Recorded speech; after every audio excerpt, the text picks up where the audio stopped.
નમઃ શિવાય. શિવ મહાપુરાણ ઉમા સંહિતા અધ્યાય 46 મહાલક્ષ્મીના અવતારની કથા.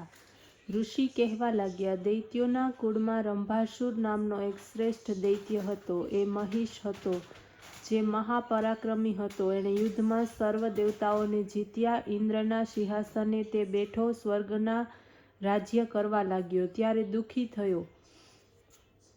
દેવતા બ્રહ્માની સાથે તે વિષ્ણુ તથા ભગવાન શંકરની પાસે પહોંચ્યો. દેવતાઓનું વૃત્તાંત સાંભળીને વિષ્ણુ અને શિવજીને ક્રોધ ઉત્પન્ન થયો. ત્યારે બંનેના મુખથી તથા દેવતાઓના શરીરમાંથી એક તેજ ઉત્પન્ન થયું. એકીભૂત બનેલા એ તેજમાંથી સ્ત્રીનો આકાર પ્રગટ થયો. એને જોઈને રાજી થયેલા દેવતાઓએ એમને આયુધો તેમજ આભૂષણો આપ્યા, જેને ધારણ કરીને દેવીએ મહાઅટ્ટહાસ્ય કરીને ગર્જના કરી.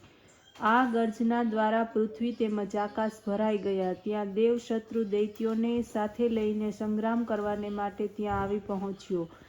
એણે મહામાયાને જોઈ. મહામાયાના પ્રભાવથી ત્યાં આવેલા કરોડો દૈત્યોના સર્વ શસ્ત્રો નકામા થઈ ગયા. માતેશ્વરીએ પોતાના શૂળ, શક્તિ, તોમરાદિ શસ્ત્રો દ્વારા અનેક શિક્ષુરાદિ દૈત્યોનો વિનાશ કર્યો. દૈત્યોના નાશથી વ્યથિત મહિષાસુર પણ દેવીના શ્વાસથી ઉત્પન્ન થયેલા દેવતાઓને મારવા લાગ્યો. દેવીના વાહન ઉપર અંતે તે ત્રાટક્યો.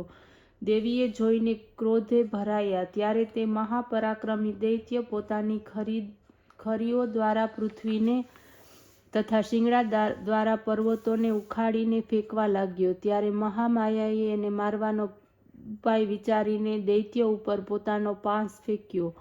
ત્યાર પછી તે દૈત્ય મહિષનું રૂપ ત્યાગીને સિંહ રૂપ બની ગયો. જગદંબાએ ઝટ એનું મસ્તક કાપી નાખ્યું.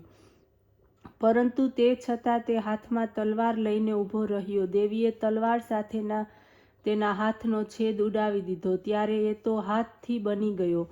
પોતાની સૂંઢથી તે સિંહને મારવા દોડ્યો. દેવીએ તો એની સૂંઢ કાપી નાખી. ફરી પાછો તો રાક્ષસ રૂપ ધારણ કરીને આવ્યો. આવા યુદ્ધથી ત્રૈલોક્ય કાંપવા લાગ્યું.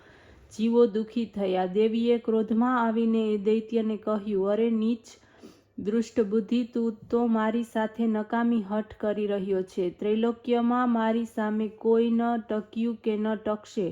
આમ કહીને મહામાયાએ કૂદકો માર્યો અને એને નીચે પાડી દઈને પોતાના પગથી જ કચડી નાખ્યો. ડોકમાં ત્રિશૂલ ભોંકી દીધું, જેનાથી તે પૃથ્વી ઉપર સદાને માટે સૂઈ ગયો. અને હાહાકાર મચાવતા એના ગણો આમ તેમ ભાગવા લાગ્યા. ઇન્દ્રાદિક દેવતાઓએ આવીને દેવીની સ્તુતિ કરી. ગંધર્વો ગાવા લાગ્યા. અપ્સરાઓ નાચવા લાગી. ઓમ નમઃ શિવાય.